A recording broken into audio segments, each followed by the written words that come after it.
Parliament గత 3 రోజుల్లో జరిగిన రిలే నిరాహార దీక్షలకు సంబంధించి రాష్ట్ర వ్యాప్తంగా ఉన్న యువత విద్యార్థుల్లో వచ్చిన చైతన్యాన్ని చూసి స్పందన చూసి ఒక పిరికిపంద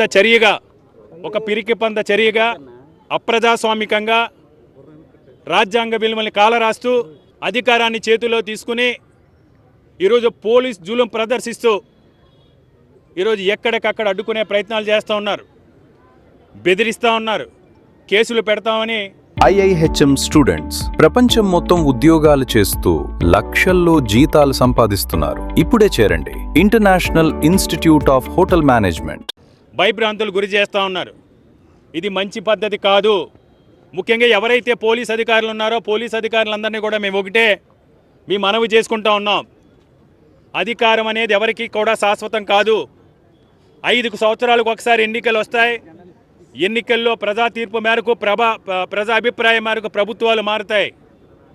మీరు అధికారం శాశ్వతం అనుకుని అధికార పార్టీకి తొత్తులుగా మారవద్దని పోలీస్ అధికారులను హెచ్చరిస్తున్నాం. అనంతపురం జిల్లా తాడిపత్రిలో మరోసారి టెన్షన్ నెలకొంది. డిఎస్సీ అవకతవకలపై కేతిరెడ్డి ఆధ్వర్యంలో నిరసనకు అనుమతి లేదంటూ పెద్దారెడ్డిని అడ్డుకున్నారు పోలీసులు. ఇక పోలీసులతో కేతిరెడ్డి పెద్దారెడ్డి వాగ్వాదానికి దిగారు.